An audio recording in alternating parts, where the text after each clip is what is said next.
Michael Matranga. I'm the founder and CEO of M6 Global Defense Group, based out of Houston, Texas. I'm former United States Secret Service Presidential Counter Assault Team operator on Team 5 and Team 6, assistant team leader, and also former agent with the Department of Interior, specializing in domestic terrorism, assigned to the Joint Terrorism Task Force, and was the lead agent on the Bundy trial out in Las Vegas, and then had a role in the search and rescue mission at the Mandalay Bay mass shooting. I then got involved in school security, where I learned about Clear Armor. In 2018, after multiple shootings throughout the United States, Parkland, Santa Fe, and many others, there was this movement to harden facilities. And we did our due diligence and discovered that Clear Armor was truly the authority in the space. But I had some prior knowledge of Clear Armor and the work that they did with the United States Secret Service as well. So, for me, having the Secret Service's vetting process with Clear Armor, that was enough for me. So in 2018, I became a director of security for a local school district in Texas after the Santa Fe High School shooting. I've contributed to 2 legislative bills in the state of Texas, SB 11 and SB 435. And we just wrote a 3rd bill for schools and security within schools in the state of Texas for victims. In 2018, 2019, we had a very proactive mission, and that's to secure schools from multiple different perspectives: physical security, mental health resources, community impact. And we took a program that didn't exist to being ranked number 1 in the state of Texas, number 5 in the nation. From there, 2020, 2021, I started M6 Global Defense Group. We've now grown to 13 full-time employees, all former Secret Service or top military aides, with almost 70 U.S. Secret Service contractors in 18 states. M6 specializes in advanced planning and operations for high net worth individuals, corporations, healthcare facilities, schools, universities. We provide executive protection, intelligence, planning, operations, extraction, if we need to, for high net worth individuals that could be in austere environments overseas. Advising services for tech. We also build our own proprietary tech. I attended Sam Houston State University in Huntsville, Texas, got a criminal justice degree, went to work for the county, Galveston County, Texas, and then left the county, went to work for the United States Secret Service in Houston. There I learned, the importance of the investigative mission, along with the protective intelligence and the protective mission of the United States Secret Service. In 2007, I was one of the first 6 agents assigned to Barack Obama during his presidential campaign, and stayed with that detail until he was elected president. Came back to Houston, worked in the Protective Intelligence Squad or Division, assessing and investigating threats towards the president or any of our protectees. And then in 2010, I went on to the Presidential Counter Assault Team, and then stayed there for almost 6 years before transitioning to the Presidential Protective Division, where I was an agent assigned there. So in 2018, let's backtrack a little bit. 2017, you had the Mandalay Bay mass shooting, right? Where, over 500 were wounded, 58 deceased at the time. I think there's been others that have passed as a result of their injuries since then. And then if you fast forward until February 14th of 2018, you had the tragic Parkland shooting.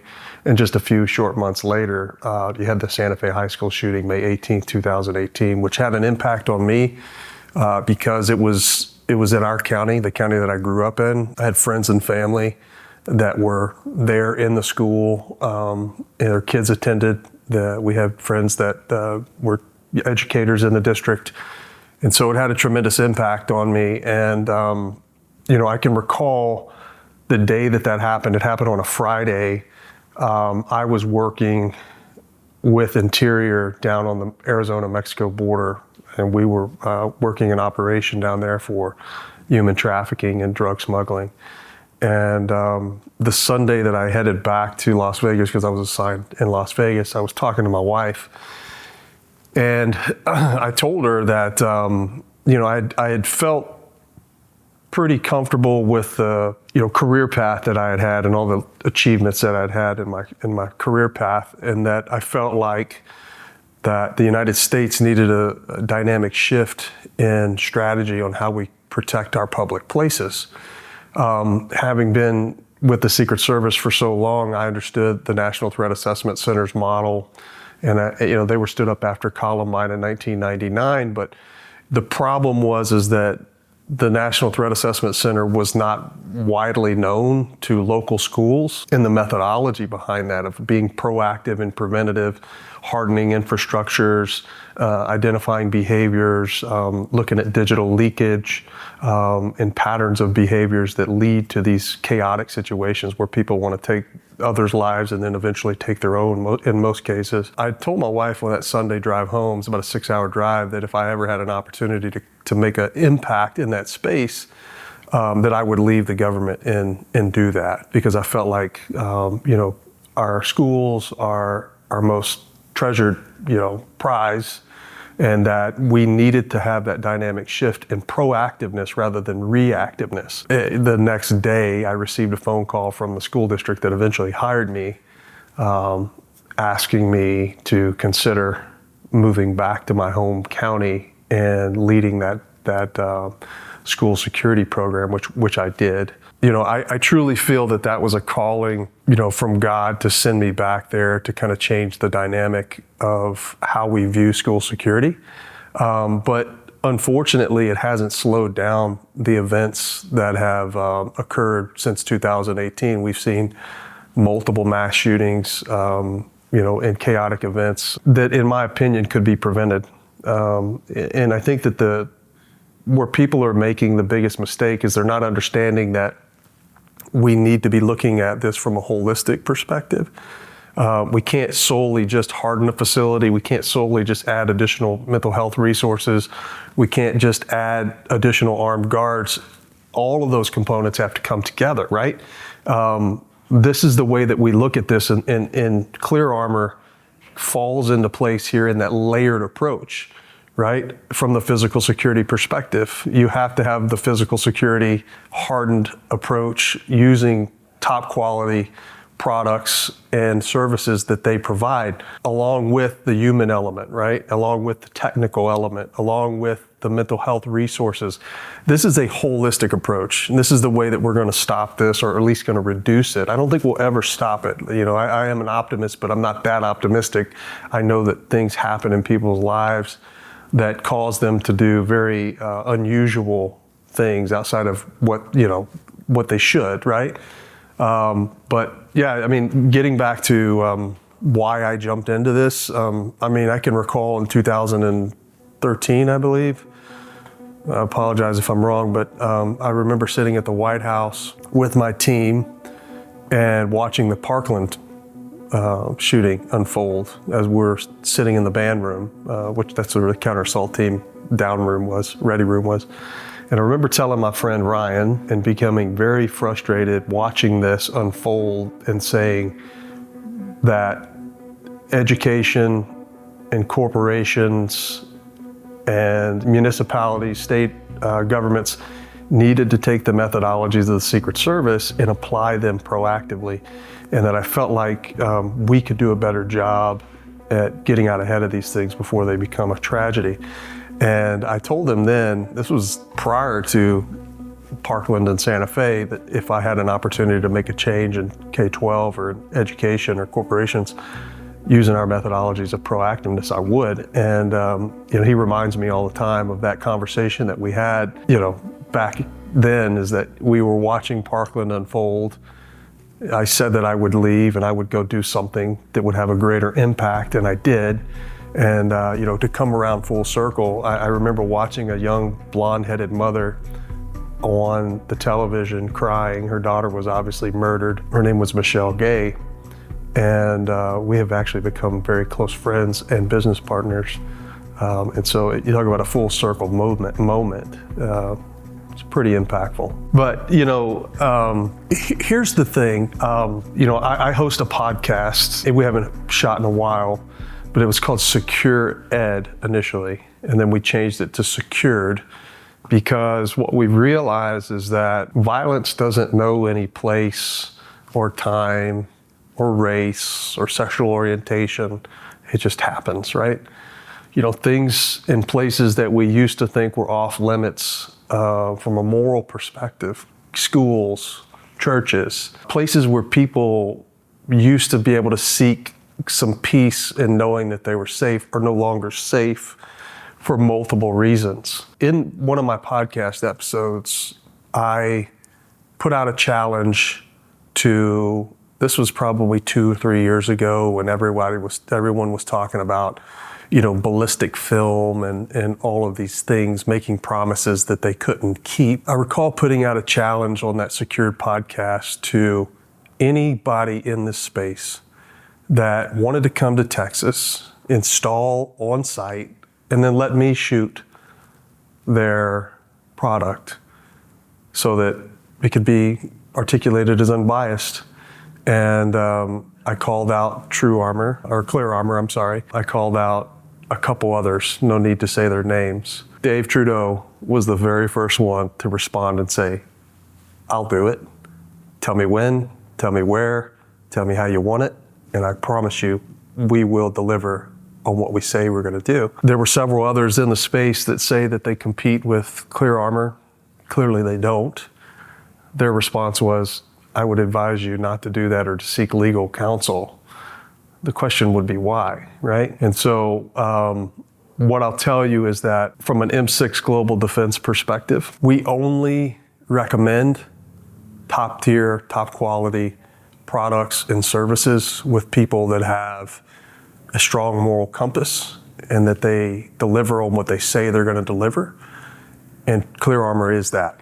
We do not do any other business with any other contractors because of that reason.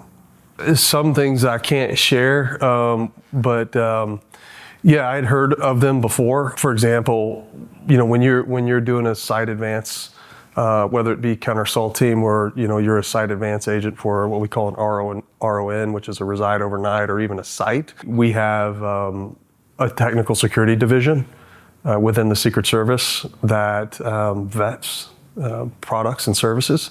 And I knew of Clear Armor because they were an approved vendor through TSD, our technical security division. And at each one of those sites, there is a component of this particular type of product at every single site. And being the site advance agent or the tactical advance agent, you ask questions because you need to know, right?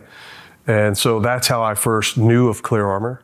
And that's how we, M6, when I started the company, that's how we got in contact with Clear Armor, was through our Secret Service contacts. Before working with Clear Armor, when did you realize glass was a vulnerability? I think I was ahead of the game, just simply because of my background.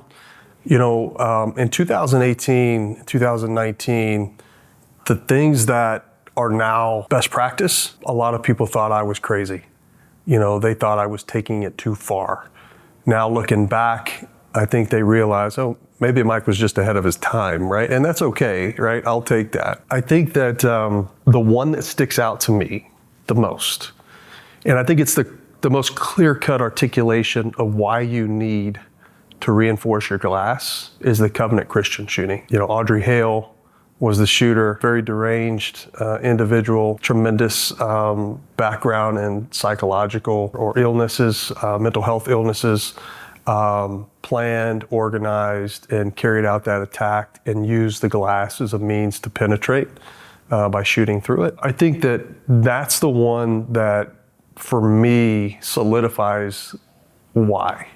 There always has to be a why. And in the past, we could articulate instances, but that one was on broadcast for everyone to see how easy it was for her to gain access to the school by shooting out that glass.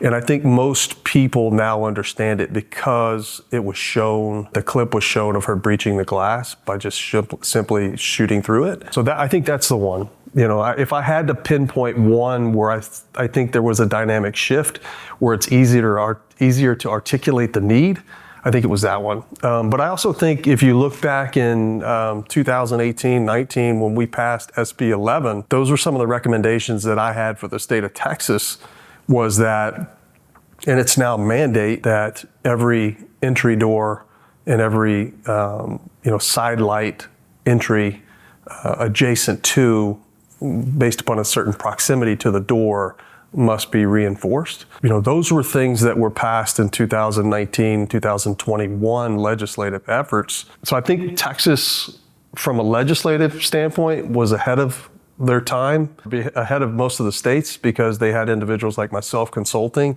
and other professionals as well, not just me, but we were all saying the same thing. And I think Texas was out ahead of that. But if I had to pinpoint one, I would say Covenant Christian, because parents now could see how easy it was. The only other work I had ever done with any other film company was not through M6 Global, it was through a integrator partner. What surprised me with other products was their lack of willingness to work with us on our terms. And what I mean by that is that we would say, for example, when I put out that challenge on the podcast, you have to install on site with certain parameters, a certain thickness of glass, and all of them, with the exception of Clear Armor, absolutely gave me pushback on that. And so what that made me realize is that if they're giving me pushback based upon the parameters that I'm setting, what are they doing for the client? Because not all of the client's glass is the same thickness. And so are their claims actually accurate? Do they perform to what they say they're going to perform at that level with the difference in thickness of glass and whatnot, right? They want to control the environment is what I realized. And you can't always do that. Your product either performs or it does not perform, right? And so when I put that challenge out that these are the parameters, again, install on site, this is the thickness of glass, this is the framing that we want to do. I want to shoot it, not you, with our rounds. None of them stepped up to the plate. And that's the difference.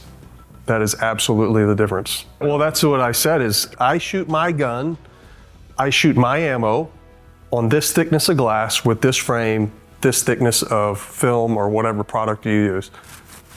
None of them wanted to do it that way. They wanted to set the parameters on how they installed it, what they installed it on, what caliber was used, whatnot, right? And that showed me right there that they're full of shit.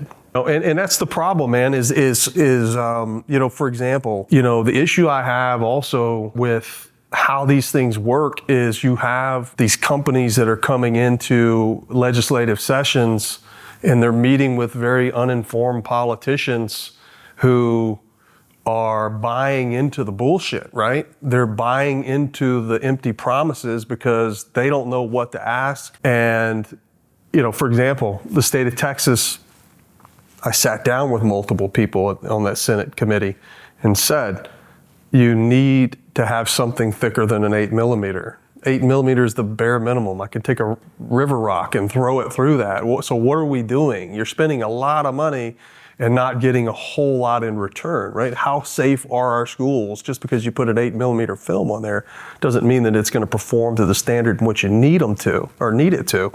And of course, you have big companies coming in again, making big promises and unable to deliver, because they know that these politicians are not going to hold their feet to the fire, set the parameters on what they want to see versus what they want to show, right? And there's a difference, which is why some of these companies hate a guy like me, because I am going to pick them apart. My team is going to pick them apart. We are going to call them out on their false narratives and flat out lies. And, which is why a lot of them want to stay away from guys like us, right? Because it's harder to convince a person like me than it is an uninformed politician or an educator, right? It's tragic that I think there was so many millions of dollars spent in the state of Texas because of the mandate, which I think is a good thing. The mandate's great, but it all boils down to, does their product perform to the standard in which it needs to preserve life? And the answer is no. I can go to most districts in the state of Texas that have used a hodgepodge of products and break right through those windows with the film on it because they didn't do their due diligence. And, the state allowed those individual districts to make their own choices without the guidance of a professional. And therefore they spent tons and tons of money, and they have false hope that something is going to, if something happens, that they're going to be safe. And the fact of the matter is, I think what we will see in the coming years, and there will be additional, shootings or events such as, Parkland or Santa Fe or Covenant Christian. And I think what we're going to find is that we're going to have products that are not superior that are going to fail. And the question is going to be, I thought that this was, supposed to prevent a bullet or prevent someone from accessing our school through this window because it had this film.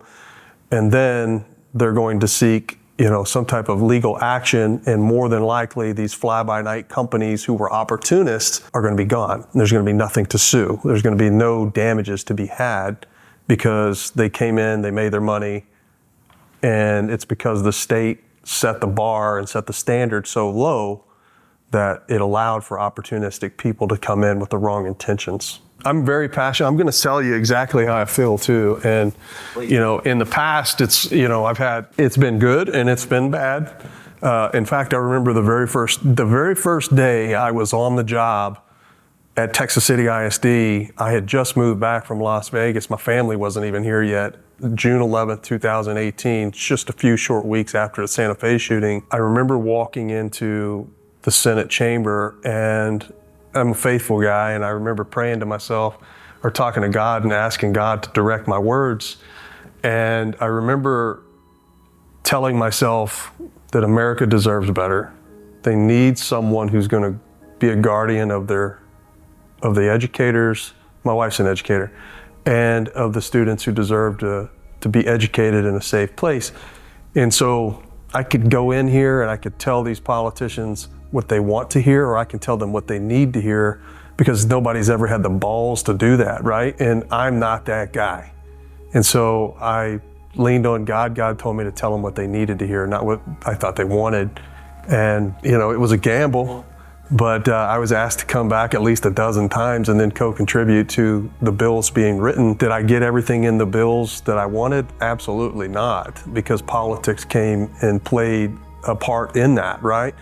But at the end of the day, we were able to secure some semblance of a standard in the state of Texas. And it was because I was able to just convey and articulate what it was that they needed versus what they want. Now, we still have a lot of work to do, not only in the state of Texas, but we have a lot of work to do throughout the United States. For me, I think the bigger issue is when it comes to products and services and tactics and techniques and methodologies, we don't have a standard throughout the United States. And I think that's the biggest issue, and why we see so many incidents continuing to happen is because it's so inconsistent. When it comes to products, we have to have a proper vetting process. If not, we're just wasting taxpayer dollars. If you look at the millions and millions of dollars that were spent in the state of Texas on 8mm film, there will be a time when the chickens are going to come home to roost, and somebody will ask the question of, you installed 8mm film on this glass, this perpetrator who wanted to cause chaos was able to break through that in a matter of seconds. Why? Who was the installer? What was the vetting process? And the answer is going to be there was none, right? And so unfortunately, I think that we're not too far off from seeing some failure on this proliferation of films and companies that said that they can do the things that Clear Armor can do. And the fact is that they just simply cannot. For me, what it all boils down to is my wife's been an educator for 25 years. We have a lot of friends that are educators. My daughter graduates in December. She's going to be an educator. I want to make sure that the future of America's teachers can feel comfortable knowing that they're in a safe place. Data and statistics show that performance is based upon a safe environment, right? And, for me, it's all about providing that safe environment. I always tell people this, whether it be the corporations that we advise for, whether it be schools or universities or foreign governments that our team advises for, I will not do something. I will not install a product. I will not perform a task or any particular type of tactical movement, planning, operation that I would not do for my own family. The people that hire M6 Global Defense Group to advise for them should consider themselves part of our family. We will not do anything that would compromise their safety, regardless of what it is. We won't do it. We would rather not take their money than to do a job or perform a task or install a product that is going to compromise their safety and our reputation. We won't do it. And so, anything that we do moving forward with any clients that we have, they should feel comfortable knowing that they're part of our family and that we treat them as such, whether it be products, services, or, advice. What I will tell you is this, is that usually when we're advising and we're consulting with corporations, healthcare facilities, things outside of schools, it's usually because something has occurred. An event has already happened. We always say that mandates and laws are usually based upon blood. Someone has shed some blood somewhere in order for this to become an issue. And so one of the things that I will tell you is disheartening for me is that individuals that I would consider a high risk based upon multiple different factors, whether it be politics, whether it be high net worth, or some type of social aspect that's drawing attention to them, celebrities. A lot of the times they are harder to convince that they need these things than people who don't have the financial means, right? For example, we have a high net worth individual out of Houston, owns a lot of real estate. Let's just put it that way. This individual is also very well connected to the public education space, has had multiple threats towards his life, but yet is hesitant to, do things like harden his home. It's where his wife and his kids are, because they don't think that they can be touched. The issue I have with that is that it's 2026. I'm 48 years old. I've traveled to 35 countries, 3 war zones. I've protected every living president, vice president, their family, 40 heads of state. Violence doesn't know any boundaries, right? Again, it doesn't matter if it's your home, if it's your school, if it's your church. Violence has touched every one of those aspects, right? Or every one of those environments, okay? The issue we have is that we are living in a society now that everything is politically divisive. The rhetoric is amplified, whether it be Republican, whether it be Democrat, and I'm not trying to get into politics, I'm just trying to paint the landscape that we are living in 2026, is that no one is safe. And I'm not trying to invoke a sense of paranoia, but individuals who have the financial means to protect themselves and their interests, not only for themselves, but for the future of their family. Corporations who have the financial interest to protect their facilities, their employees, and their future stake of their company. They need to be doing these things. They need to be taking proactive steps. The world is not getting any safer. Divisive rhetoric is not reducing, it's increasing, which is causing people to act out upon their psychosis or whatever's driving them. And so I guess what I'm getting at is that regardless if it's medical facilities, schools, corporations, we are living in a different space now in the United States and in the world. And products like Clear Armor, the good news is that it's applicable to every industry. Every single industry should be considering this, because we don't know what the outside world will bring to us, whether that be at our schools, at our hospitals, at our offices, we don't know. So this is a component of the overall holistic plan, and Clear Armor absolutely is the premium when it comes to this particular type of protection for you. I think the biggest issue is that the thing that I have a hard time with is opportunistic people and opportunistic companies. And there really should be a standard throughout the United States when it comes to these particular products of performance, right? Because it was sickening for me a couple of years ago to see this proliferation of these particular companies coming out of the woodworks. You had companies that used to perform installation of, vehicle tent now getting into this space. No background, no knowledge of the product, just saw an opportunity. And I think that's what bothered me the most. What also bothers me is that I work with our politicians a lot, and the lack of knowledge amongst those politicians who are writing these laws is frightening. They only know enough to be able to articulate for about a minute to 2 minutes to make the public think that they know what they're talking about. When in reality, they've gotten some fly-by-night, snake oil salesman trying to sell them on a product that hasn't been proven, but they've got a hell of a sales pitch. I'm the show me guy. Show me it works. I want to see it, right? Let me shoot it.